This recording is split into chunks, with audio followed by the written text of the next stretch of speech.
Afternoon, everyone. This is Lee Shoquist. I'm the Marketing Director here at Campbell Company. Welcome to today's webinar, From Fuzzy to Sticky, Motivate Board Members and Prospective Donors. We're looking forward to having you here on the discussion today. This is one in a number of complimentary Campbell Company webinar series that are going on this year. So thanks for joining us. I'd like to go over a few technical logistics before we kick our topic off. First of all, close any programs that you might have going on your computer, of course, other than this one. Call in via the dial-in number on your telephone rather than using your computer speakers. Move your cell phone away from the computer to avoid any kind of feedback during the session. And if you experience any visual issues or technical problems, just send a chat there in the chat window directly to Campbell Company, or you can contact GoToMeeting, and there's a phone number here, 800-263-6317. Today's session will also earn you one continuing education requirement. It's good for your participation with CFRE International. So later today, you're going to receive an email from GoToWebinar that includes information on how to download the certificate, as well as a PDF of the slides that you're going to be seeing here during the session today over the next hour. And this is also being recorded, so you'll receive a link to the recording as well. I'd like to remind you that we do, as always, welcome your questions throughout the webinar, so just go right ahead and type them into the question box over there on the right in the GoToWebinar control panel. And if we can work those questions in during today's conversation, we will, or perhaps we may address some of them at the end during our Q&A portion as well. I think now what I'd like to do would be to turn this over to our speakers for today, Tom Wilson and Sarah Anderson. Thank you, Lee, and welcome everybody. And I'll be your facilitator today. We're really excited about having you join us, and all of our speakers are guest stars from our clients today. As a reminder, we do have handouts of both this presentation and a couple other related presentations I've done for AHP Regional and International. So look for those handouts on the website. So a little bit of my background. I've been in fundraising 30 plus years as both a staff leader and consultant. I've worked, and you can see all the states, and including Canada. And we were looking at the attendee list and noted that we have several Canadians joining, and I've been working with University Hospital Foundation at Edmonton, Alberta, for about 4 years now, and I've learned a lot about Canadian healthcare, and a lot of the comments we're making here about motivating board members and donors also applies to motivating government, and I've really learned that in terms of Canadian fundraising. You can see the types of work. I've done a lot of comprehensive work, and I'm also a musician by training. I'm vice president of a university, so I've got a lot of different backgrounds, but my wheelhouse is really healthcare. Amy, tell us about you. Good morning. My name is Amy Fitzgerald. I'm the Executive Director of the PIH Health Foundation. I've been here with PIH Health for about the last 5 years. We are now a 2-hospital system. In 2013, we acquired a second community hospital. We have about 20 medical offices, 747 beds. Our main service area is the LA region, so we have about 2.1 million people in our service area. We're a small but mighty foundation, I like to say. We have 8 FTEs on staff, and we raise anywhere from $3.5 to about $6 million a year. Thank you. I'm glad you're all joining us today. Denise. Good morning, everyone. So our health system is located in San Antonio, Texas. We are the Bexar County Hospital District. We are partially tax supported. We are also the trauma hospital for Region P in Texas, which covers about 23 counties and pretty much all of South Texas. I've been at University Health System for going on 13 years. I've been at the foundation for about 11 and a half of those. And it's been very interesting as we have expanded our services and honestly had to compete with all of the other private health systems here in town. So I'm excited to be here, and I'm looking forward to hearing from everyone. Great, thank you. And Chris. Thanks, Tom. Good afternoon, everybody from Chicago. As the slide shows here, my name is Chris Hensley. I'm Vice President now with the Northwestern Medicine Foundation, responsible for what we call our West region, which is Central DuPage Hospital, Delnor Hospital, and then if you go about halfway to Iowa, you'll get to our newest hospital, Kishwaukee Health System, which is a 2-hospital system. And then on March 1st, we're bringing in the 7th hospital in our system, which is called Marion Joy Rehabilitation Hospital. We have about 1,800 beds and over 20,000 employees. We're the top-ranked hospital in Chicago and the 11th ranked in the nation, according to U.S. News & World Report. Let's see, a little bit about myself. I've spent about 20 years, a little over now, in fundraising in political environments for about the first 8 years at a large national nonprofit, the American Cancer Society, for about a decade, and for the last 3 or 4 years within this health system, Cadence Health, which merged with Morthwestern about a year and a half ago. At Cadence, as you see on the slide, and I'll talk in much greater detail about this later on in the presentation, I helped launch a 5-year comprehensive campaign, and we were successful in exceeding those goals, and I think in large part due to our relationship with Campbell and the legwork that both Campbell and my team put into developing a really sticky case. And so I look forward to sharing all of that with you later on. Great, thanks, Chris. And Sarah? Good morning and good afternoon, based on wherever you are. I'm Sarah Anderson. I'm the Director of Strategic Priorities at Campbell Company. I joined the company about 9 years ago as part of our communications team. We work with a variety of clients on messaging, case development, communication strategy. I co-manage the team. And over the years, I've worked on case development and strategy with a wide variety of clients, including many in the healthcare world, Chris and Denise included. So I've worked with hospitals and health systems, academic medical centers, some disease research organizations, health policy and access initiatives, including some work I'm doing currently with a nationwide campaign to support nursing, which has been really interesting, as well as medical associations. So a variety of perspectives on the healthcare field, but I think a lot of what we're going to be sharing today rings true across those, as well as beyond the healthcare field. I know there are a few people on the call today who are outside of healthcare, but I think what we're sharing today really applies as best practices across the nonprofit sector. So happy to be with you today. So as we are getting started today, there's kind of 3 different areas that we'll be touching on through sharing some best practices and tips, as well as what you'll hear from our 3 panelists. And kind of 3 keys that we want you to keep in mind throughout the presentation today. The first is the importance of having a really great case statement, and you'll hear us refer to sticky messaging. What is it that really makes your message stick in a donor's mind? What makes it memorable? What gets their attention and really leaves an impression? So we'll be talking about that throughout the conversation today. We'll also talk about some of the elements that really help to make your case sticky. Things like bringing in personal stories that help make a case feel real to a donor or a prospective donor. Bringing in images, that idea of a picture being worth 1,000 words, and bringing in video segments into your case as well.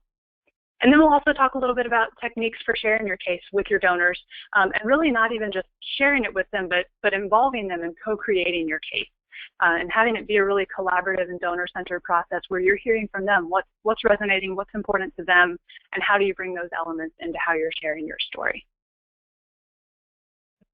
Great, thank you. So I'm going to share some fundraising success factors, a little background here around case statements and why I feel so passionately about them.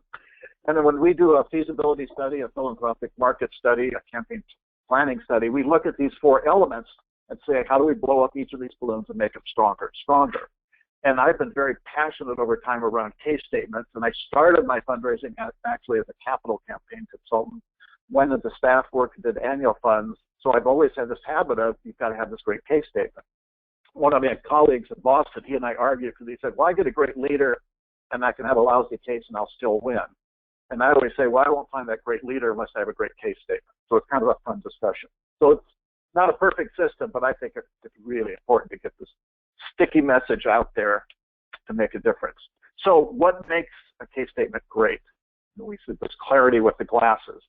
So when I was writing my book, I found this guy, Matt Oshie, The Art of Selling to the Affluent. I think I was at Kink. I was trying to get something printed and saw this little thin book. Nothing to do with fundraising, but saying about everything must work exactly as intended, and that they've already done their homework. And this was 15 years ago, before the internet. So think of the due diligence people are doing around you and your organization now. It's rather amazing. The tipping point, I had a volunteer in California say, you got to read this book. First time I read it, it has nothing to do with fundraising. So you're getting sort of the one-page book report from a fundraiser's lens. And he talks about the law of the few, and I've done a whole webinar on this section, so we won't deal with that today, but you've got a few people that have to get it. The power of context, we'll talk a little later about focus groups and leadership briefings. But most importantly, he talks about the stickiness factor. Like Sarah said, this message with a memorable impact. And that really hit me. It's like, that's why case statements have been so important to me in my career. So this was a fun book for me. So if you haven't read it, skim through it. It's really helpful. Now, Keith and Heath are two brothers. They're both PhDs at two national research universities. I've heard each of them speak at different conferences. And they dedicated this book to Gladwell. And so you can see on the cover of the book, it looks like a piece of duct tape. It's sticky. And they talk about the success formula. Simple, and simple is hard in our complex organizations, particularly in healthcare. It's got to be concrete. We need emotions, not just facts, and then stories again. And they speak about the curse of knowledge. We know so much, we want to tell everything, and people start shutting down after 10 or 15 minutes. So keeping this simple, back to their simplicity statement, absolutely critical. So from here, we want to go to our first case history. So I want to just Amy and talk about her case challenge and some of the solutions. And Amy's my client again in the LA area. So Amy, take it away. Good morning again from sunny Southern California. I want to give you a little bit of history about PIH Health. PIH Health has been around as a hospital in Whittier, California since 1959. The foundation has been part of the organization that entire time, so there's been a long history. However, the foundation was not always an active, really important piece of the organization. Hospitals were in a situation where financially they were doing well and they were making money through operations. So we were sort of a nice to have instead of an integral part of our overall strategic plan. So, you know, fast forward to 2013 and we acquire a second community hospital in Downey, California, and our administration has quickly come to realize we're no longer a nice to have, but we're an integral part of the organization, and we really need to pull our weight and to explain to the community why it's so important to support our work. So the foundation, like many small organizations, was mainly focused on special events. We really, in essence, had trained our donors to come to our special events and to give through our special events, and that's how we wanted them to participate. But as you all know, we've learned that's not the way to do fundraising, and we really need to move to a more major gift-focused strategy. So I brought on Campbell Company, and specifically Tom was our consultant in October 2013, and since then we've begun this transition of how do we take the organization from a major events-focused organization to a true fundraising organization, which takes a lot of time and a lot of patience. So part of our other challenge was taking on the second hospital. That hospital had been in financial difficulties, had filed for bankruptcy, had not done anything to reach out to their donors for a very long time, and had not been active really since about 2008. So we took over another hospital that, yes, had a foundation, but really was not an active part of the community. So we had to find a way of how do we bring both of these two organizations together and come up with a sticky message and a real fundraising goal and priority that people would understand and want to get behind. So the notion of, you know, let's just raise funds for the good of the organization, we're a community hospital, we deserve to be here and we deserve support, really wasn't resonating with our donors. So Tom came in and he said, you need a sticky case. You need something that's important, something that people want to give to, and something that they feel like they're making a difference in. So we raised our first project. So we looked at capital budgets and we looked at the needs of the organization, and we said, what could we do? And one of our very first projects we did is we raised money for 3D mammography equipment, which is also known as tomosynthesis. And we ended up having that be our funding focus for our special event, but we continued that message through the entire fiscal year. So we did that we went to all of our donors that had given to breast health services, and we reached out to them and we invited them on tours. We invited them to meet the physicians and the physician leaders and really understand why that project was important. And we had terrific success with that. We raised over $2 million for tomosynthesis equipment, and we were able to replace all of our existing units that we had within the organization. So we also wanted to find a way to bring our donors in and engage them. We really didn't have any way to invite them to things and to get them to meet our physicians and to really learn about the great work that we were doing at PIH Health. So Tom had this idea. He said, you need an annual donor recognition club, which the foundation had years ago. They had something that they called the Associates Program, and it had very low level entry, like $200 a year. And he said, you've got to bring this back. We've got to reinvent it. We have to come up with our messaging and come up with why it's important to give and get these donors back in. So we started an annual giving club basically from scratch again. We have a $1,000 minimum gift requirement annually to be part of the group. But really, we see it as more than just annual giving. We see it as our way to start bringing these donors back, getting them to meet us, getting them to understand the importance of giving to PIH Health, and getting them engaged. So what we're doing is 4 times a year, we're hosting small gatherings that are not a special event. They do not cost a lot of money to put on, and we're bringing a physician champion in to talk about something terrific that they're doing. So an example is we had one of our top cardiologists come in, and we have a little wine and cheese out, about 45 minutes of mixing and mingling, and then he gives a presentation. And it's a great way for the donors to come and meet other interesting, like-minded people, meet the physicians, meet the staff and the administration, and then learn about great work. So this really is a slow process, but it's one that we feel if we start to meet them, we start to engage them over time, it'll start to work. Well, and Amy, to jump in here, what we've really done is borrow a President's Club idea from higher education and install it here. And why we're showing recognition for annual donors, it's for any project on our medical campus. So it's not just unrestricted gifts. And so we do have an entry level of $1,000, but you'll see donors all the way up to $25,000 as members of the club. And so we're using it, and you're right, to sort of get the sticky message across through these quarterly gatherings. We've had people say, wow, I'm really trusting you. The docs are fantastic. I'm meeting other good people. So the sticky messaging now is becoming more consistent and persistent.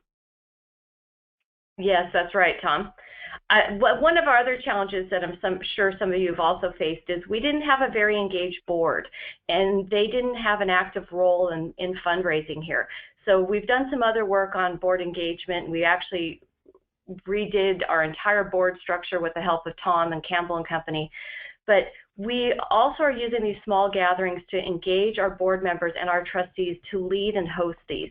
So they act as the leader, they invite their friends and their circles of influence, and they host the night, they welcome, they greet, and they're there, which has been terrific because it's given them a way to engage with the organization and to really find something they're passionate about, whether it be the emergency department or the NICU or cardiac care. So that's been terrific. The other thing about creating a sticky message, and this is just sort of a story, it was in 2015 we needed to come up with something to fundraise for. And we were searched and searched and searched, and Tom said, I have this crazy idea for you.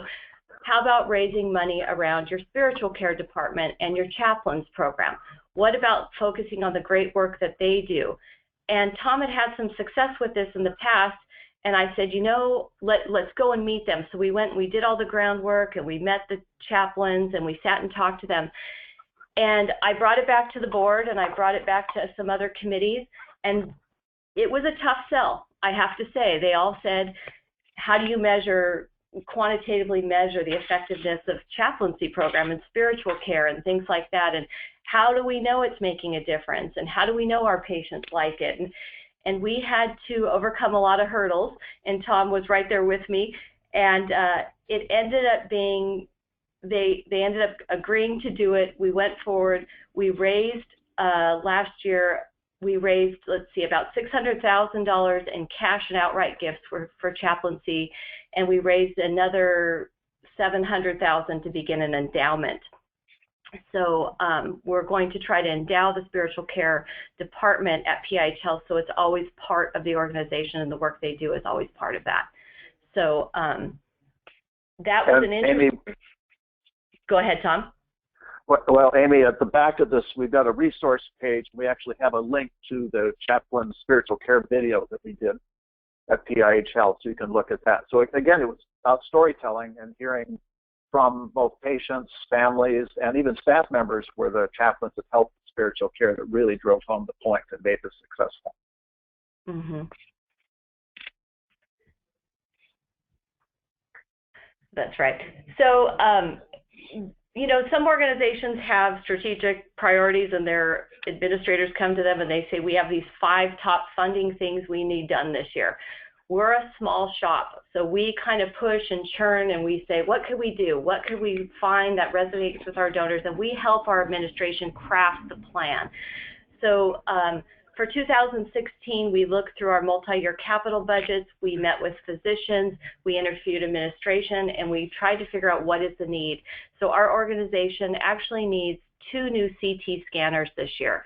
So really the success of this is finding that sticky message, finding the physician champions that are articulate and energized, and thankfully we have those. So we have this terrific group of radiologists that could go out and tell the story on why the importance of having the CT scanner, which is now just a simple part of most healthcare, but an integral part of how you do business in a hospital setting.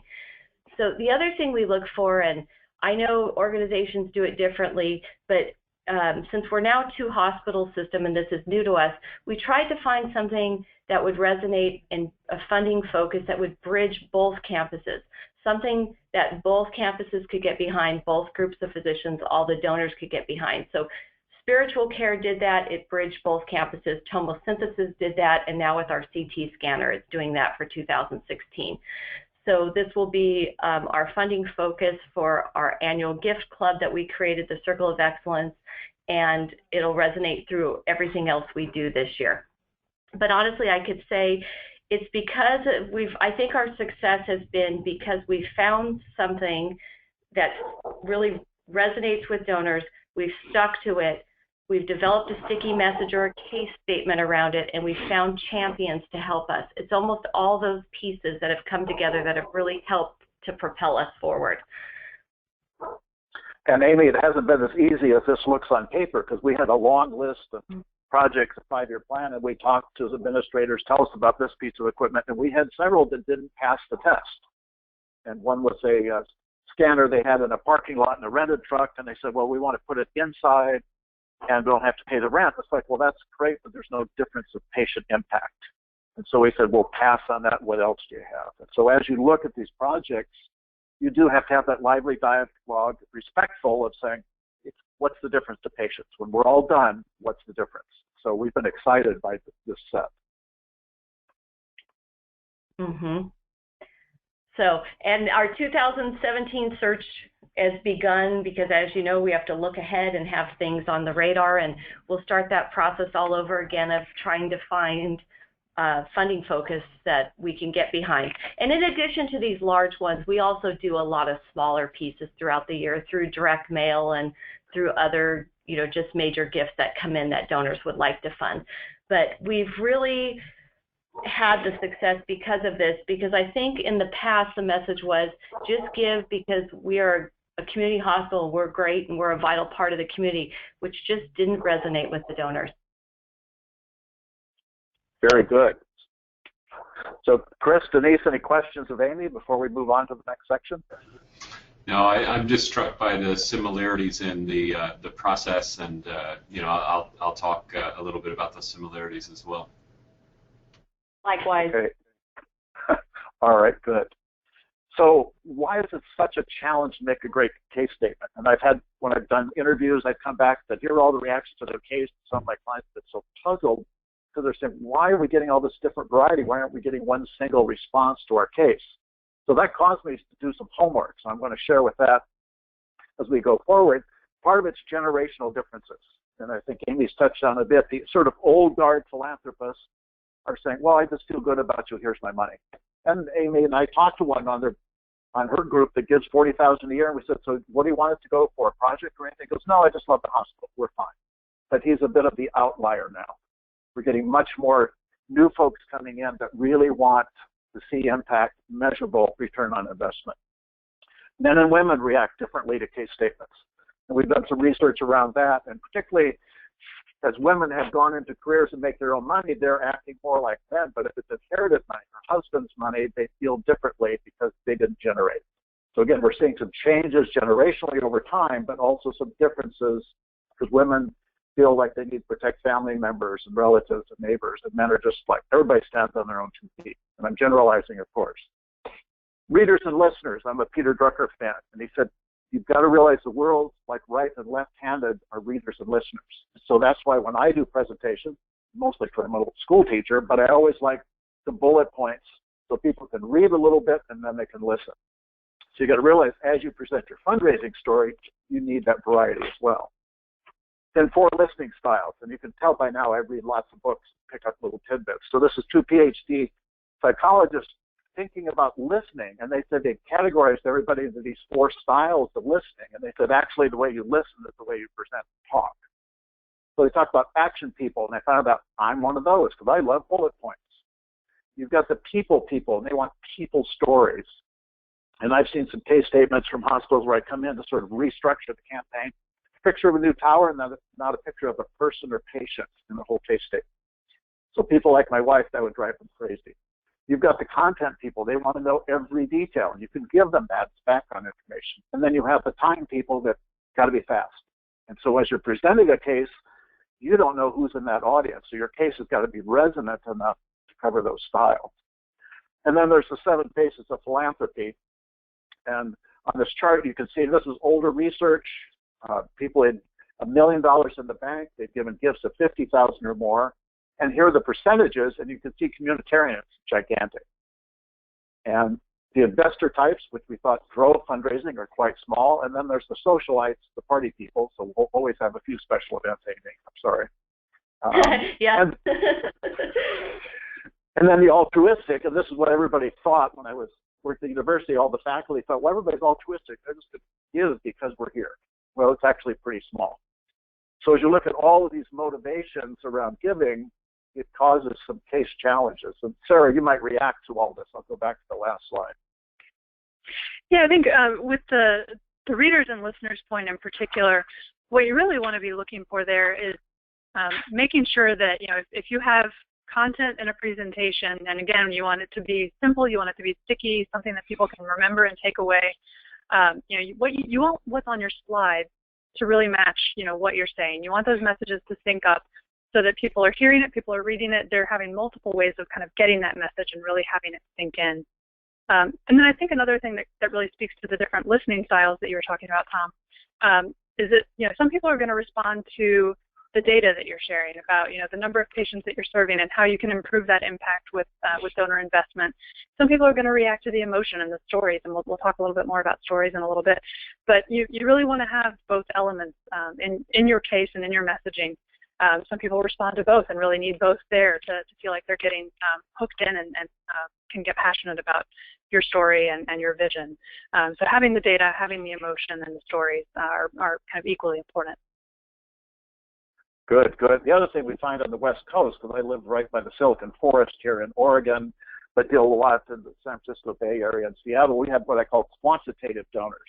And these are folks that are engineers, they come out in the science fields, or lately also in the finance field, and they love numbers. They want to see metrics. And so we're feeling this across all fundraising, but particularly in our area at the West Coast, where a lot of money comes from that sector, it's really important that we've got measurable stuff, and it's got to be short and quick because they're very, very busy people. So sticky elements, and we've talked about this already, but to capture donors' attention, and too often I've seen really slick productions, and it's almost like they're the Teflon case, you slide off of it, versus the sticky case. So I kind of joke about the Velcro case with many hooks as you go through this. And Sarah's already talked about the fact piece. But the other thing is authentic content, because sometimes it gets so corporate, particularly in hospitals, that you get done and it's like, I don't know what they said.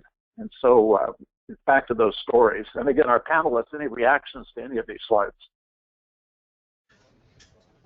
Yeah, well, we lived through that as we created the case for the campaign for Cadence Health.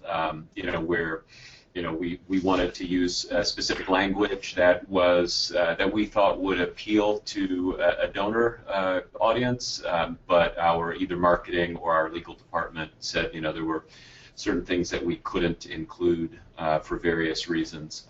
So yeah, that's a hurdle that you'll have to work through as you create your case.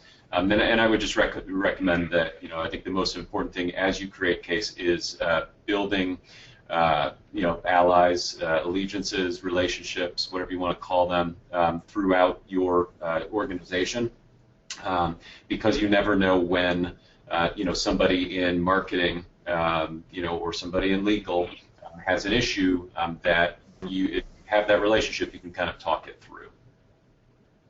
Yeah, I would agree, because I've had CFOs where I spent time to go through the case, and then they end up defending us when we come in to talk about the fundraising goal and objectives. So that's a great point, Chris. I hadn't thought about that. I'll add that to the show notes. Well, I think we're taking this on the road next, right? So we'll perfect it next. So a few other thoughts about ways to make your case stickier, and we've touched on some of these already. I mentioned earlier that a picture is worth 1,000 words, and we've talked a little bit about bringing in those images of people into your case. But think even beyond that. Think about how you can incorporate video into a case presentation, into a meeting with a potential donor. Having a physician talk about the impact of investing in a new program and a new piece of equipment. What is the impact going to be on patient care? Having a patient tell their story and talk about why your health system or your hospital or your community organization has made such a difference in their lives, or even having a donor or a board member sharing their story of why they've invested and why it matters to them. And all of that is about this idea of bringing in the power of stories and thinking about co-creating your case with the people who are passionate about your organization. So really think about how you can ask board members, how you can ask donors, how you can involve physicians and patients in sharing their personal experiences. What are some of their favorite memories or moments when the health system really mattered to them or really made an impact in their lives? What are their thoughts about your fundraising projects? And I think Amy brought up a great point that you really want to think about what are your donors passionate about. And in the healthcare system in particular, there are a lot of different ways that people connect. They might care particularly about cancer care. They might really care about the NICU or cardiac care, as Amy mentioned. And so having a lot of opportunities that really can tap into a donor's passion is so important in thinking about your case and the opportunities that you're putting forward. And then we'll talk a little bit more a little later about featuring your physician champions, but they can really sell a case in a way that no one else can. So think about how you can involve them in shaping the case and then going out and sharing that. And all of those elements, as you think about those different types of ways to make your case stickier, they're going to naturally lend to a case that shares your unique story in a way that no other organization would be able to make that same case.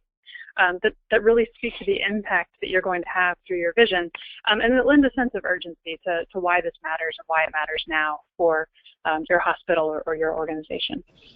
Sarah, if I could just jump in there real quick, I think the middle section of the slide where you talk about the power of the story and how you engage, how it's important to engage board members and other donors. I may be stating the obvious here, but that is one of the more powerful stewardship opportunities on that path to the next solicitation as well. So by engaging folks, you really are kind of, you're engaging the VIPs, your board members, executives within the hospital, key physicians, and you're kind of greasing the slide towards gift asks and securing gifts, which is really the point of making a case and its stickiness. Absolutely, that's a great point, Chris. The other thing we've learned, I've been working on this brain campaign up in Edmonton with University Hospital for about 4 years now, when we had 3 different phases, and throughout this time we've had to keep our volunteers, our campaign cabinet members engaged, and as the case has shifted, but also different aspects of the case. Of course, the brain's very complicated. So at every cabinet meeting, we'll come in and have a sticky message from a physician champion on different aspects of the brain, whether it's MS or Parkinson's or brain surgery. And then we'll also have patients come in and tell their stories. And this is, boy, our volunteers just love it, because each time we do that, we're rebuilding the case for them over time. So it's important that all this looks like upfront casework, but you got to realize through your project, it's continuous. And so this stuff's really important.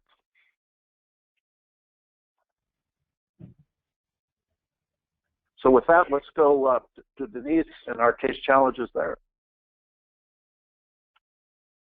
So, University Health System Foundation was actually in a very similar position to Amy over at PIH. The foundation had been in existence since 1984, but had not really done a lot from, I'd say, the mid-90s forward. When I took leadership of this organization about 11 years ago, I came into a board that basically came to lunches quarterly, helped distribute some money that was in their accounts, and they held a couple events every year. That was it. Many of the funds were in the red. And so they had a nursing scholarship program where they were funding folks to go to nursing school from hour 1. That was the biggest fund that was negative. So when I came on board, my first goal or first task was, let's get everything in the black, and then you can start funding some things. So we worked real hard on the first 2 years, got everything back in the black, and then some, and then really started working on, okay, what are our next steps? So we were really an infant foundation in terms of our growth and our time in existence. What I found was that many of our staff, we have a little over 6,000 staff members, weren't even really aware of what the foundation did, why we were here, or didn't even find the foundation responsive. So that was goal 1. All these people who are 1 degree of separation from us, we need to get them to love us and at a minimum to know us. So we started working very hard on getting stories out about how foundation dollars were impacting either patients on their floor, or perhaps there was an employee on their unit who was benefiting from a scholarship. And slowly but surely, we felt more confident in our relationship with our staff, and we launched our employee giving campaign. So our staff now has the opportunity to support us philanthropically that way through payroll deduction, and it's been pretty successful. I will deny this, I ever said this, but my goal is to beat our United Way drive, have my employees kick United Way's butt in how much they raise for them. So I'm getting closer. I'm not there yet, but it's my goal definitely to make that happen. We're a United Way agency. I used to work for United Way agency. I appreciate what they do. I donate to them annually. However, the monies we raise stay for our organization. They benefit our inpatients. They benefit our staff. They benefit our buildings and the equipment and so forth. So I really feel like I can't feel guilty about that goal. So with that said, we had a lot of challenges here, aside from that being in the red and staff not knowing about us or even caring about us, in that we had a culture of giving that was non-existing to support our own programs. Our leaders, the vice presidents on up, would donate to outside organizations left and right. But to support a project that the foundation was working on was just foreign to them. So we worked very hard to educate them on really what are these projects? What is it that you want to support? And finding ways to get them involved. I can't say we're 100% of the way there, but we have chipped away at that. The other is, you know, we've been embedded in this community for almost 100 years, and we were taking care of the indigent long before anyone was taking care of the indigent. Officially, in 1955, we became a hospital district, so we were partially tax supported. We receive about 24% of our operating revenues through the taxpayers of Bexar County. Back before there was universal health coverage, we had our own type of health coverage program.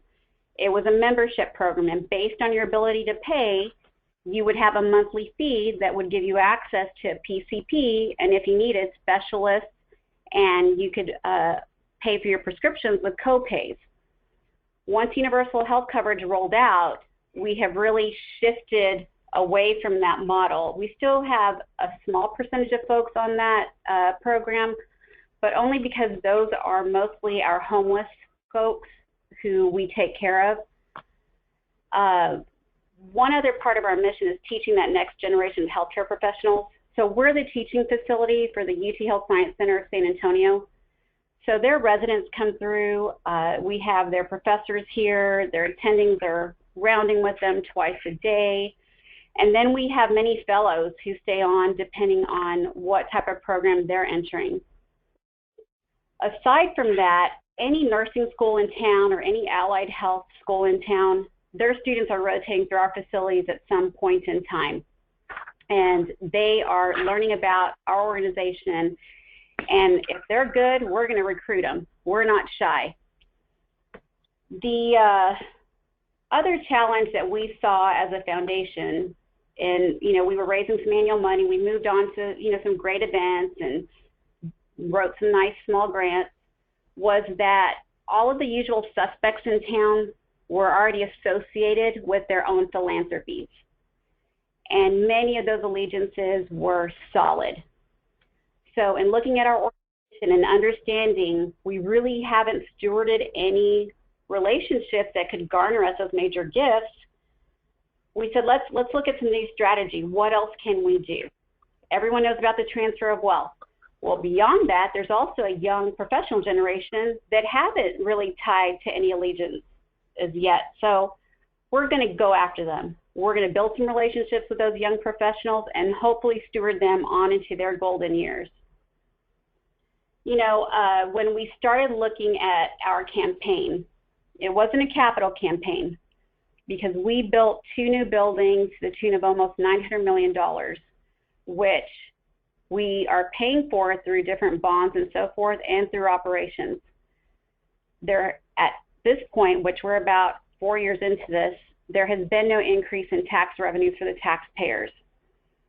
We went through a very strategic, program plan to make sure that we could minimize the impact to the taxpayers. So we've gone through all the lien management. They are repaying our debt. It was starting to get repaid before those buildings went up. But what these buildings did for us was increase capacity, 1, but 2, they were modern. None of our buildings had been modernized since the 50s. So they were scary and they didn't smell good. Well, now they're like any other great current modern hospital today. Private rooms, state-of-the-art equipment, room service. So we can now compete with the other hospitals in town, not only for philanthropic dollars, but for those patient care dollars. When folks have a choice, they can choose us because we're not scary anymore. When we looked at this opportunity, we realized we need to bring in some professionals to help us really build the case. I could have told you all these stories left and right, but how do I tell it succinctly? So when Jeff and Patrick came in and did their pitch, we loved them. And then, honestly, the star in that tiara was Sarah.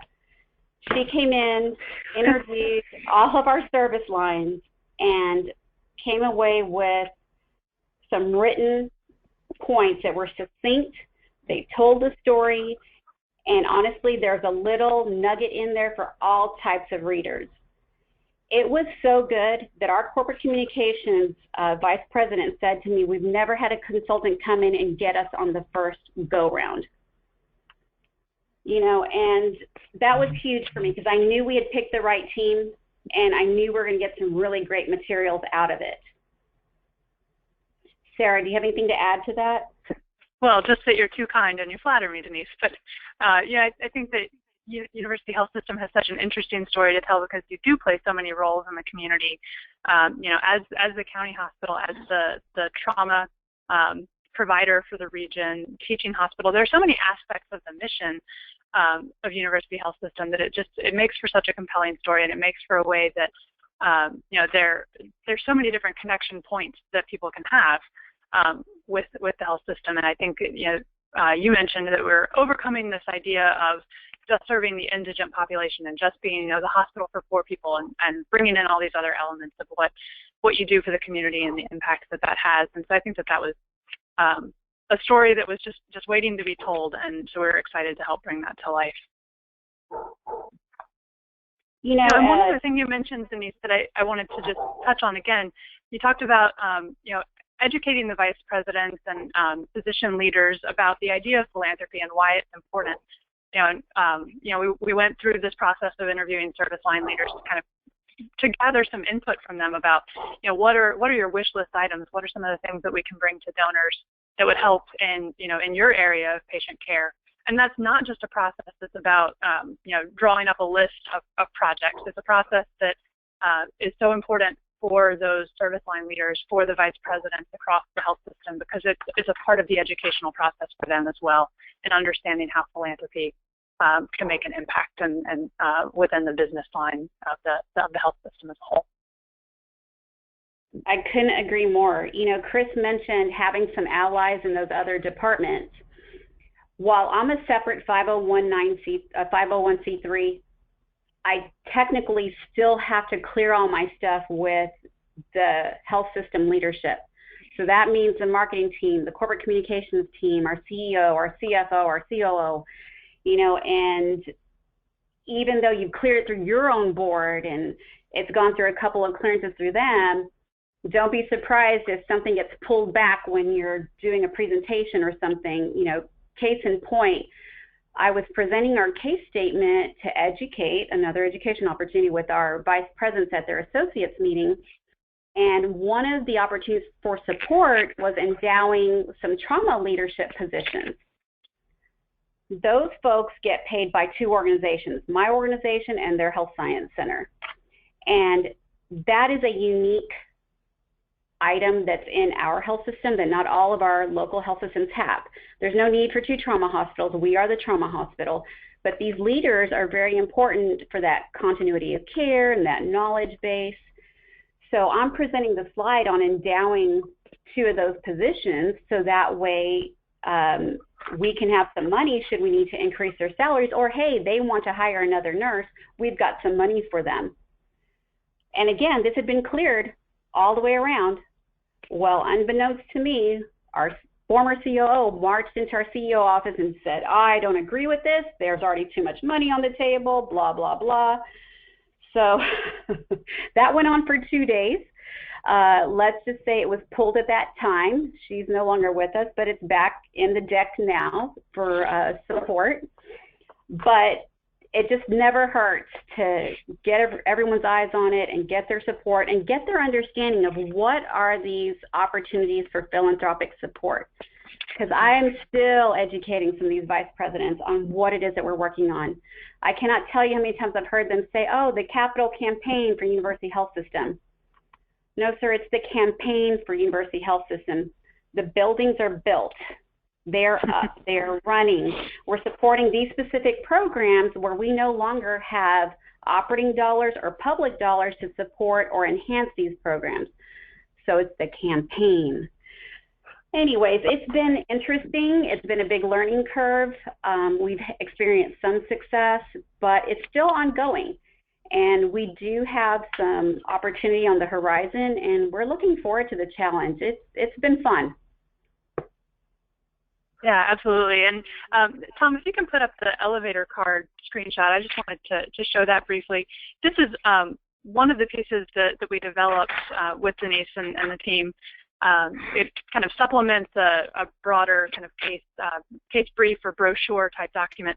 And what this is the board in particular, the foundation board, was really going out and telling the story for the first time, and really felt like they needed some tools and kind of a cheat sheet, if you will, of how do we share this story, how do we tell this message. And so we created this elevator card. It folds over. It's roughly maybe like a 3x5, 4x6 type of card, and it just gives them, I think, a little bit of a feeling of confidence that they have the message down. They know that they can share this story quickly and succinctly, and it's been really important, I think, for the foundation board members as they're really kind of to feet on the street for the first time in this campaign. Yeah, this is a great idea. I've seen other board members and volunteers where they want this little cheat sheet, a wallet card or something, so they can sort of rehearse before they go to a cocktail party or a golf game. So great idea and very simple. Next, we want to talk about type of case statements. And again, it's interesting as I started working on this, everybody's got a different impression of it. So I'm very clear with both my clients but also board members, here's the different kinds of cases because you've seen them all. And both Sarah and I are going to present this from different viewpoints. So again, because I'm on the sort of left side of the coast with all these high-tech folks, I've really got into the venture capital outline many years ago. 20 to 30 slides, action bullet points, and then there's lots of more information if you want more, but how do we get through it quickly? Because a lot of times when you're in a venture capital situation, you got 10 to 15 minutes to make your point. Then they'll ask questions if they're interested, but you've got to get through it fast. During graduate school at Morthwestern University, I was a magazine editor for a year so I could eat. And so I learned a lot of magazine style. So I really like graphics, photos. We've talked about this, but I got to keep emphasizing it can't be gray type. It's really got to be engaging as you go through it. And hopefully this whole presentation has been a model of that. Then I also want a 2-page executive summary because you get some people that really just want one piece of paper. And short is really, really hard. And Sarah knows this better than I do because she's from our writing staff. And as we were rehearsing yesterday, I added 2 other bullet points. So Chris, Amy, and Denise haven't seen this, but I talked about when I started my career, we would print thousands of color brochures as we started the campaign. And then 6 months into it, we'd realize, oops, we missed the case, we'd throw them all away. So we've really gone to a colorful folder that looks fantastic, but very flexible inserts. So we can update quickly, because as you've heard from everybody, things change. We also used to do an 8-minute video. When I came to Oregon, I worked with Oregon Public Broadcasting, their campaign, so they trained me how to do video productions. But we're finding that's too slow. So we've gone to this video segment inside the case presentation and also on the website. So there's a lot of flexibility as we do these tools to make our case in a variety of different ways. So Sarah, from your side. Yeah, when we're working with any type of organization on developing their case and developing the materials that kind of go along with that, what's most important is knowing your audience, using the vehicle that suits you and suits your audience. Tom mentioned the venture capitalists. I think that's a great example. Really playing to that, what it is that they're going to respond to. And so a couple of just ideas of different ways that you might present your case. The one-pager, again, sort of like the elevator card that we just saw with Denise, it's really about, how do we get to that boiled down simple message? What are the key takeaways? What's really going to stick? Really highlighting those simple key messages. And again, that's great with the type of donor who just wants to hear really quickly what it is that, why am I meeting with you? What is it that we're talking about today? That can be a great piece for that type of meeting. The case brief or the case folder, as Tom mentioned, is really great. This can be a piece that, can be 2 to 8 pages. It can be a little bit longer if you really feel that you do need that. But I think in healthcare in particular, what's really important with the case brief is to have that focus on the broader impact of your campaign or your fundraising initiative. What's the vision over the long term who are we, why are we telling you this story, and not to go in that document or in that piece into too much detail on the specifics of what you're fundraising for, the particular projects, for example, because we know in the healthcare arena that that can change really quickly. And so, what we've been working on with Denise and University Health System, we have an overall brochure that really goes into the vision for the campaign and some of the different kind of services that the campaign will help to impact. But that's supplemented by inserts that go into more details on the specific projects themselves and how donors can have an impact. So those pieces really kind of complement one another really well. And then the presentation, again, that speaks to what we were talking about earlier about having both listeners and readers and really reinforcing that message and bringing donors into the conversation. So in a lot of cases, you're going to find that you want these vehicles, these different types of case vehicles, to work together in concert. You're going to want some kind of combination of ways of telling your case so that you can really be flexible to the audience that you're speaking with, whether it's an individual donor, it's a small group, or even a large group, and having a vehicle that best suits that. Yeah, and we did have a question, somebody asking, which one do you pick, or do all three? And my viewpoint is I would do all three. Now, usually I'll start with the presentation, the outline, because I've learned it's easier to outline and then go to the others. But there's no correct order, but different audiences are going to need different tools. And I've found this over time that when we used to do the printed brochure, and it's a great take-home, but it's not great for walking through a donor. And so that's why I like the case presentation. It's more flexible. So I don't, Sarah, your thoughts on that? No, I agree. I mean, I think that you want those tools at your disposal, and then you kind of choose which one is best for the setting that you're in at the moment. And it may be, as you said, Tom, that you're going through a deck-type presentation when you're sitting down with a donor, and then you're leaving the case brief behind with them to review afterward. Great. I got to get to the elements here. So we also wanted to touch a little bit on the actual structure of your case. And we've had a lot of other webinars that go into how you develop and structure a case, and I encourage you to take a look at our YouTube page to view the archives of those. But at a high level, a few key elements that we see in structuring your case for support. You want to start with a context. Why are we here and talking to you? What's the landscape that we're operating in? And we know in healthcare with the Affordable Care Act, there's a lot that you can say about what's changing and what is the environment in your community as it relates to healthcare. The impetus for your campaign. Why is this urgent? What's at stake with what we're doing today? What is it that our community needs as it relates to healthcare?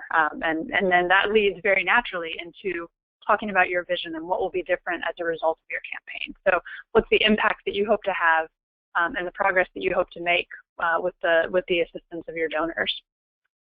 And then you really want to credential yourself. A lot of people, a lot of what we find is a tendency to want to lead with the credentials, to say, oh, we have magnet designation, or the U.S. News and World Report type rankings. Those are great to include as a way of credentialing why your hospital or health system is the one to kind of address these needs in your community. But you really want to, rather than leading with that, you really want to use that as support for your vision, as support for answering that question of, well, why are you guys the ones to do this? So resist that tendency to lead with the awards and to bring them in a little later on. And then, of course, that leads into your plan. What is it specifically that you are going to do with a donor's gift? And that's where you bring in the different opportunities for donors to give that you've been working so diligently to collect among your service line leaders and your hospital administration. What is it that the specific donor dollars are going to do? And then, of course, concluding with the appeal, what are we asking you to do? Whether that's make a gift or join in the effort in some other way. Most typically, of course, we're going to be asking to make a gift, but what is it that the donor impact will be as we get to the end of the case? So that's really boiled down, and again, we've had kind of entire series on thinking about how you develop your case for support and structure that, but this is certainly a kind of best practice way that we've found really works in setting up the case for support very nicely. Great, thanks, Sarah. So, Chris, let's talk about your story and your challenges. Yeah, thanks, Tom.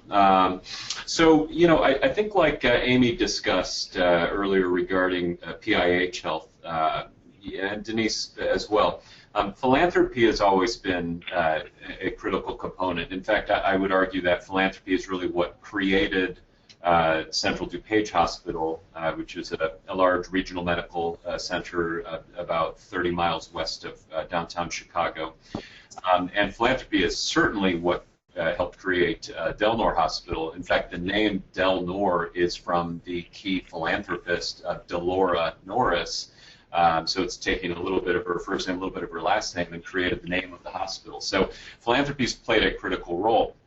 But at Central DuPage Hospital, about the time that I arrived, there was a transition also in the leadership of the health system.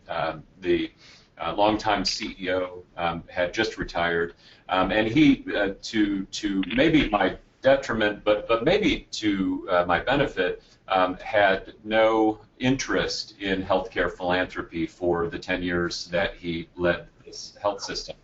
And so, you know, we were left with an environment that really was lacking a culture of philanthropy.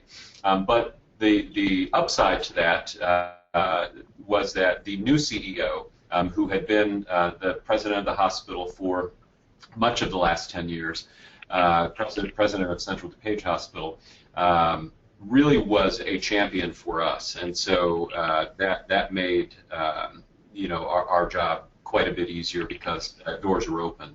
As an example, you know, when I was hired, it was the first time in more than a decade that the chief development officer for the foundation reported directly to the chief executive officer of the health system.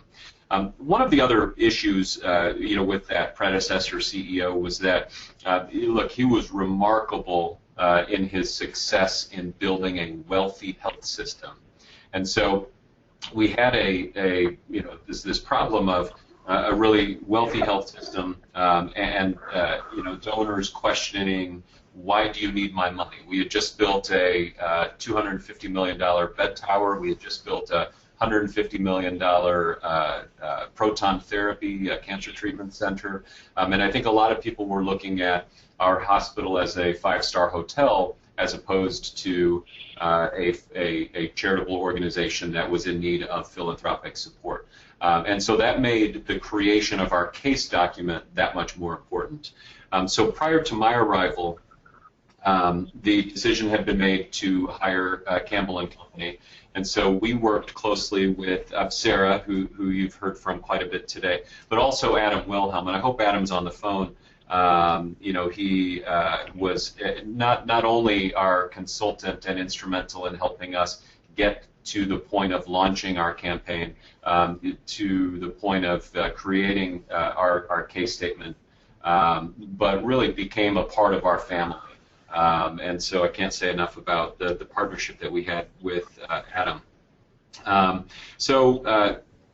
About 6 months to a year before we formally launched the campaign, Adam and Sarah spent time meeting with 2 or 3 dozen, I'll call them influencers within our health system, to have a conversation with them to determine what projects were, you know, worthy of support, but that we're probably not going to make a capital budget, you know, or a non-capital budget for that matter. And so through that process, about 75 projects were identified. There was a survey that was sent out to all of the participants, as well as our board members and some key donors, that took those 75 projects and ranked them. And we narrowed it to about 15 to 20 projects that we were going to actively include in our case statement and go out into the community and pitch as areas of need. But the nice thing about creating, or the nice thing about that comprehensive list of those 75 projects was that we always had in the back of our mind, you know, 50, 55, 60 other projects that we weren't necessarily out there aggressively pitching, but that if a donor came to us and said, you know, hey, I'm really interested in this, you know, and it just happened to meet with what we were, one of those 55 or 60 projects that kind of ended up on the cutting room floor, we could always resurrect that idea, put some flesh on the bones, and and then go back to that donor. And that happened on in a number of instances. I'll also say that those conversations that began with the key leaders within the health system, with service line directors, with key physicians, with strategy leaders, with hospital and health system leaders, those were ongoing. So, they at the beginning of the work of building a sticky case, we had some intensive conversations, but those conversations kept going because we had to check to make sure that a year on from some of those conversations that began at the start of the process, that these projects were still strategically relevant. And in some cases, the answers were, you know what, let's pull that one from the campaign because we've actually budgeted for it, or because we've decided to go in a different direction in that service line and that project is no longer relevant.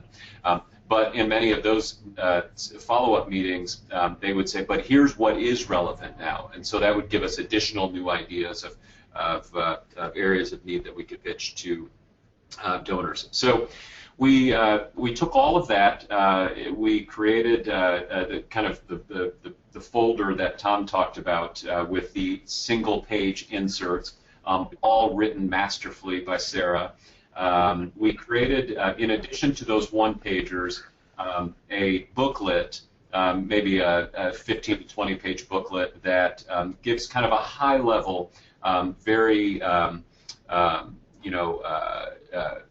30,000-foot clean kind of look at our health system and why philanthropy continued to be important. And so we told stories through there of things that were impactful to patients and things that would likely have not been funded if not for philanthropy, so that we could just kind of slowly begin to plant seeds with our donors, with our prospects, that maybe philanthropy wasn't a focus over the last decade, but there's a significant need, and we're going to make our best effort to regrow that culture of philanthropy.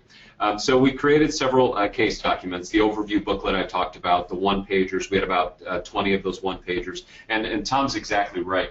There were probably a half dozen examples of one-pagers that we created new after the campaign was launched.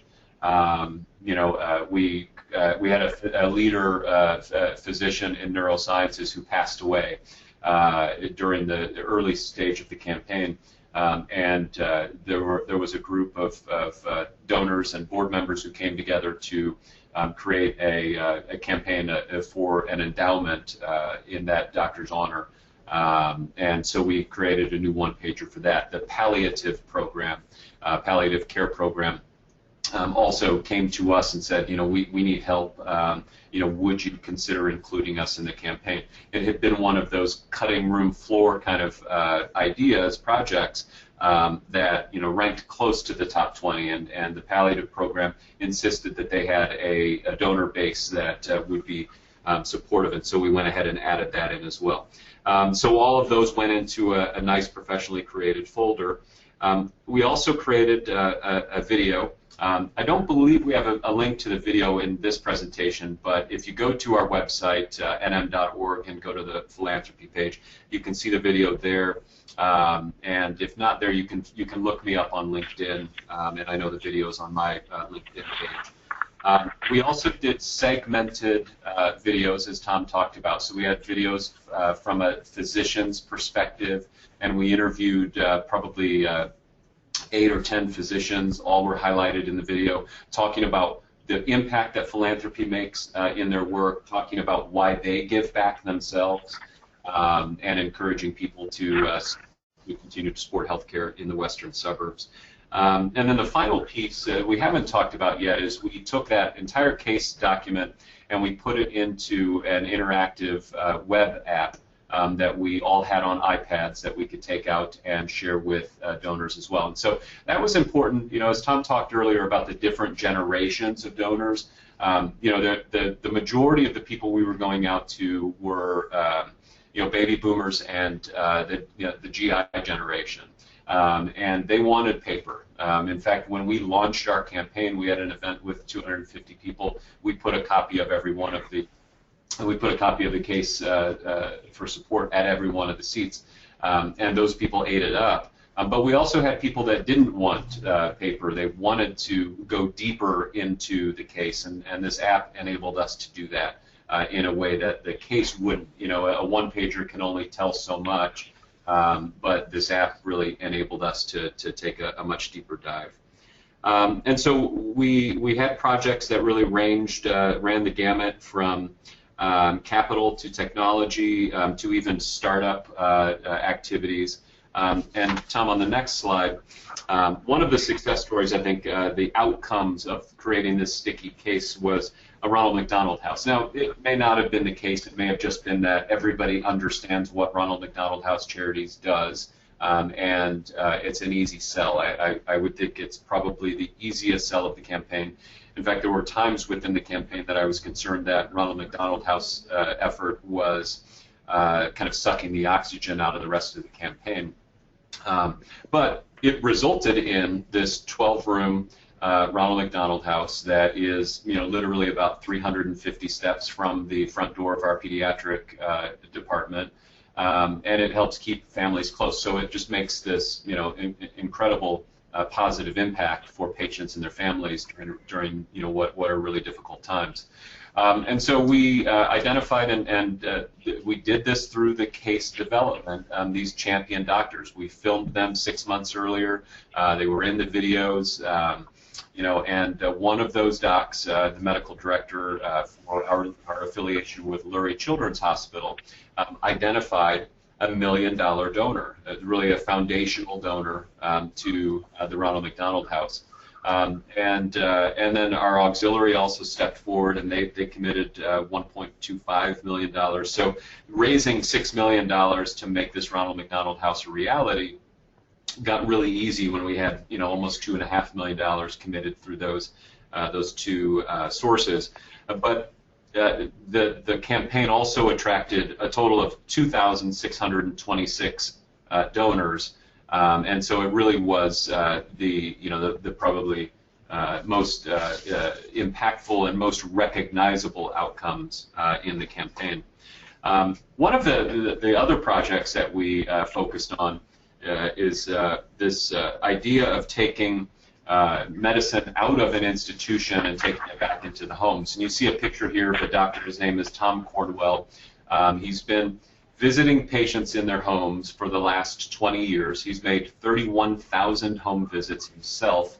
His group, which includes a few other doctors, has made over 90,000 home visits, all in the immediate area around our hospital, the 5 or 6 or maybe 7 or 8 communities right around Central DuPage Hospital.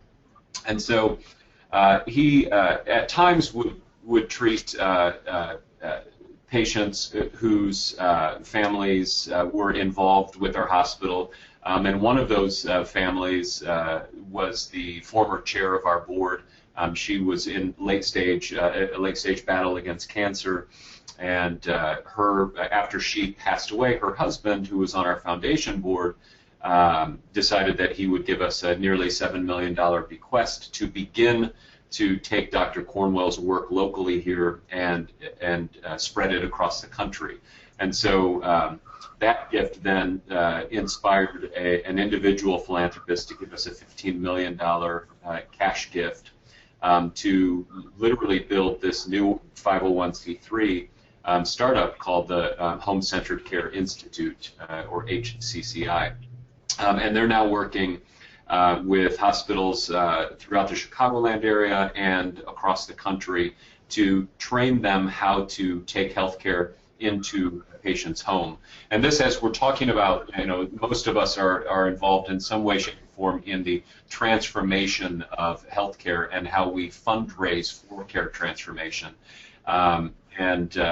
This is an important component of that, because what the patients that Dr. Cornwell sees are the sickest of the sick. Most of them have a dozen or so comorbidities concurrently, and when they come to us, they come through our ED in an ambulance, which, as you all know, is the most expensive way to provide healthcare in the country. Just anecdotally, there was a patient that had visited us in our ED and had been admitted on 19 occasions in an 18-month period. And then we referred him to Dr. Cornwell. Over the next 18 months, he was with us in our ED once. And so made a great impact. So you can see how philanthropy can help be a part of the the cure for spiraling healthcare costs. On the next page, I talk about what we're starting to do now. So 6 months ago, we formally merged foundations into the Northwestern Memorial Foundation, and we're restarting that entire process. And so we've had the interviews with the service line managers and the physicians, the strategic leaders. We've identified 60 projects. We're working, in fact, in just a couple weeks, meeting with members of our board, donors, and key leaders within the health system to identify the 15 projects that we're going to move forward with. And also need to think about what projects were in the previous campaign that we either didn't fully raise money for or didn't raise money for at all. And do we need to carry those over into this new effort? And so once we merged with Northwestern, our $50 million campaign, which we achieved, we raised $55 million, maybe $56 million in about a 3-year period. We became a part of the Northwestern campaign called We Will, which is a $3.75 billion campaign. So, as I like to joke, no good deed goes unpunished. We raised more money than we'd ever raised before, and then we had this multi-billion-dollar campaign put in front of us.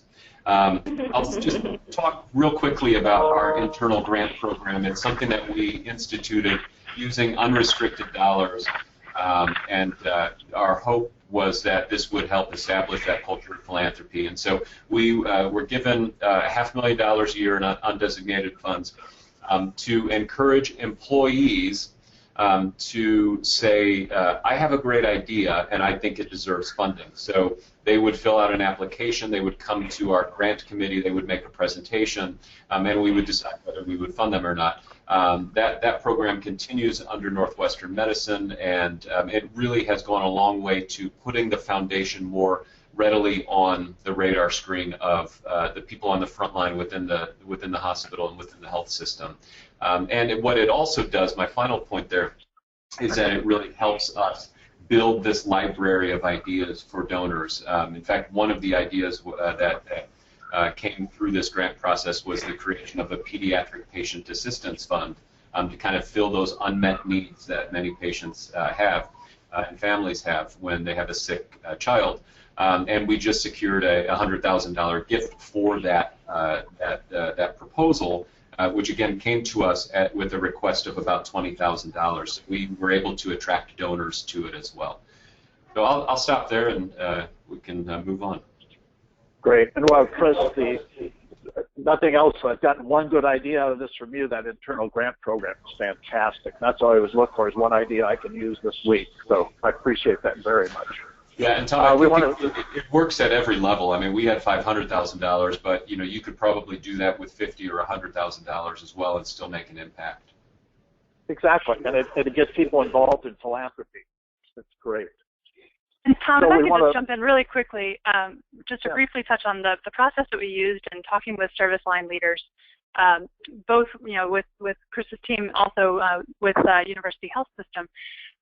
We really approached those conversations as, what are some items, talking with the service line leaders about, what philanthropy can help us do, and we kind of categorized that as, what are some items that are maybe in your budget already that you're planning to invest in, but that if donors were willing to fund, would give you some additional room in your budget that you could do something else with. So something that's compelling to donors that gives you a little bit more fungibility in your budget. What are some areas of investment down the line, 3 or 5 years down the line, that you're planning to make some improvements, but maybe philanthropy can help you do that faster? So that's the second category. And then the third category is, if money were no object, what are really your wish list items? And that's how something like the Home Centered Care Institute came up. And we went from talking with Dr.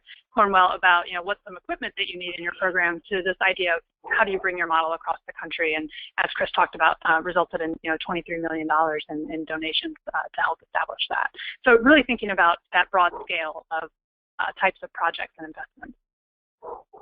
That's great. And somebody asked a question about restricted giving. Are we talking about restricted giving? I think one of the trends we're seeing in philanthropy is people want their gifts restricted so they can see its impact and understand the story.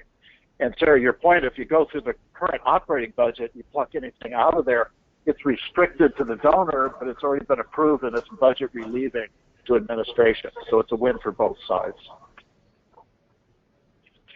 So real quickly, we're running short on time, so we're going to skip through these last slides very quickly. The techniques for sharing your case, and if I've got sort of one point for me to make in this, that please do this, because too often the cases are too internal and not shared enough with donors, both to engage them, but also to get their feedback. So participative focus groups, this co-discovery process, you're presenting, but you want a lot of listening time. And again, it helps to have an outside facilitator that's open for those questions and responses. An engagement survey.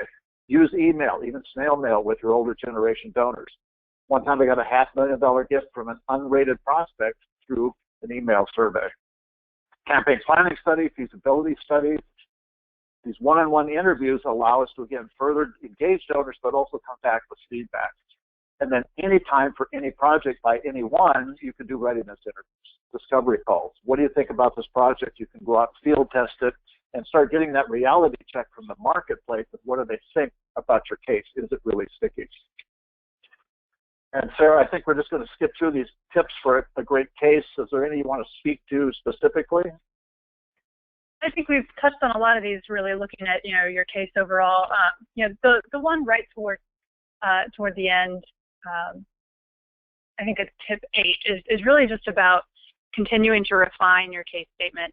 It's always a process of hearing from your donors what's resonating with them and adjusting along the way. And, it's not just about the projects and being flexible in that area, but also being flexible in how you're shaping your case and framing that with donors. That's one that I would highlight. I just encourage everybody to read through the rest of these. Tom, any others that you would particularly like to note? Probably just the last one on 10. And I had one of my hospital CEOs, he was good to great from Jim Collins was his Bible. Everybody in administration had to know it, so I had to memorize the book. And Collins had this thing, good is the enemy of great. So I've seen a lot of good case statements, but to make a great one takes a lot of work. And I think you've heard from all of our speakers, and it's ongoing work. It's not just one and you set it in cement. It's really onward from there. So we want to open the floor. Lee, any questions that we haven't covered yet?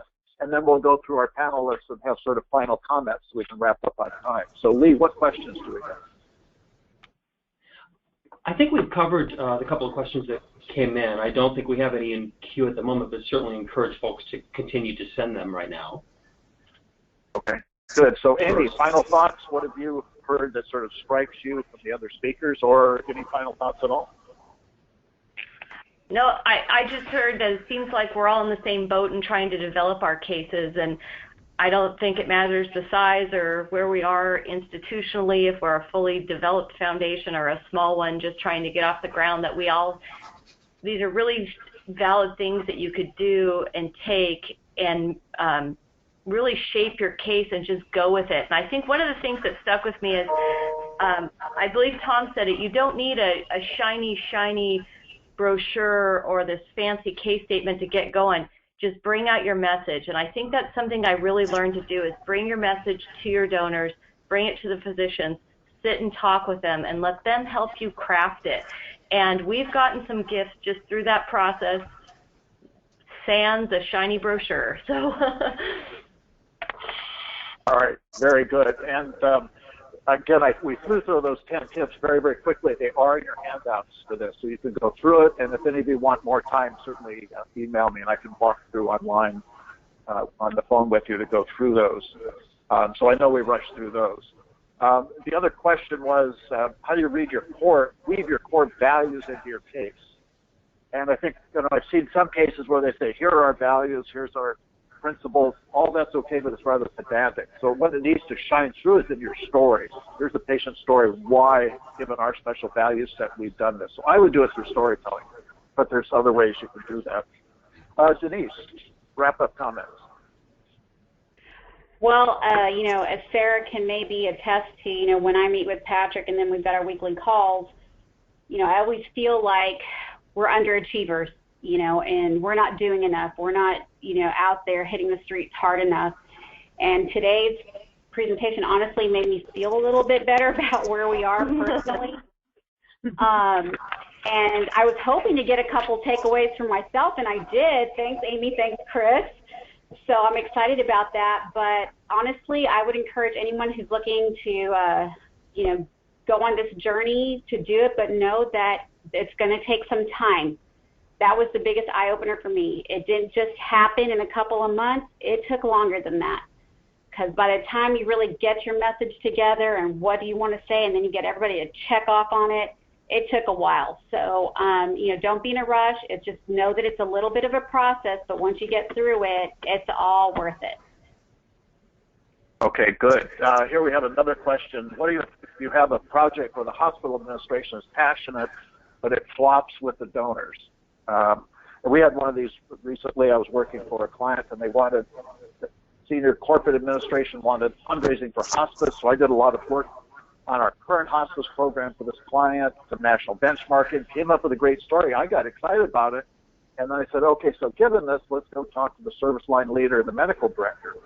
Well, the service line leader didn't want anything to do with philanthropy, and there was no medical director at the time, so we almost had to withdraw and go back to administration and say, we can't sell this. I think it would work with donors, but you don't have these champions to make it come off. We've had other instances where we go out, we'll be gold soldiers, we'll test this, and it dies in front of the donors in focus group meetings. And it's great for administration to be there and see the tough questions or the puzzlement. And so a lot of times they'll withdraw, even though we've tried to encourage them not to take it out. The best case is let them hear from the donors themselves. Chris, final comments. Yeah, I think the best takeaway and recommendation to anybody who's embarking on this process is, as Denise said, prepare to spend more time than you think you will, but make sure that you come out of it with a flexible case statement. I think Tom, illustrated the example of having to throw away a bunch of old ones or outmoded ones because of a new project that came up. I think the Ronald McDonald House was not an idea in those initial interviews, but it kind of came, about halfway through case creation. And if we had, gone forward with an inflexible case document, it would have been really difficult to be successful. Good. And Sarah, final comments. For me, I think the most powerful thing that I've seen is involving physicians in the process. So, as we talked about earlier with Denise, it's all about, it's not just about getting ideas for them for what can we fundraise for, but it's about educating them about the role of philanthropy, helping to build that culture of philanthropy within your institution, and then they can, in many cases, become champions for you, both within your hospital or health system with others, and helping to identify donors in a lot of cases, and then also going out there with you on calls with donors and helping to share why a particular project is so important to your work and to your vision and to the ultimate impact that you can have on the community. So really think about how to involve your physicians and other service line leaders throughout the process. Yeah, I would echo that, because more and more of the hospital administrators, the CEO, they're busy running systems, they've got billion-dollar budgets, and so when they get in with the donor, they're sometimes not very passionate. They've got this very complicated world. And the donors really want to see the doctors. So I always joke with the docs, you're the rock stars of our program. And they kind of puff up, but it's true. People really honor their commitment of patient care and the impact they're having. So let's raise money for tools they need. Very, very important. Well, again, I want to thank our panelists. This has been fun for us to put together, and so hopefully you've enjoyed it as well. Give us feedback. We've got lots of tools in the handouts, and also any follow-up questions as you go through this. And here's a slide on resources, and Chris mentioned there's another one on his LinkedIn page or a source here for their video tools. And then we also have our upcoming next presentation. So Lee, take it away, wrap us up, we're all done. Great. So on behalf of Campbell Company, we want to thank you again for joining us today. If we didn't get a chance to answer any specific question that you might have had, or if something comes up later that you'd like to get some more information on, please feel free to just shoot us an email. We also would like to ask you to take a quick moment and fill out a short survey. You're going to see that survey as soon as the screen closes here. That'll pop up there on your screen. And we also hope to see you, as Tom just mentioned, for our next webinar, Creating and Managing Effective and Balanced Scorecards for Your Organization. That's going to be on Wednesday, March 2nd. So we'll see you there, and thanks for joining today.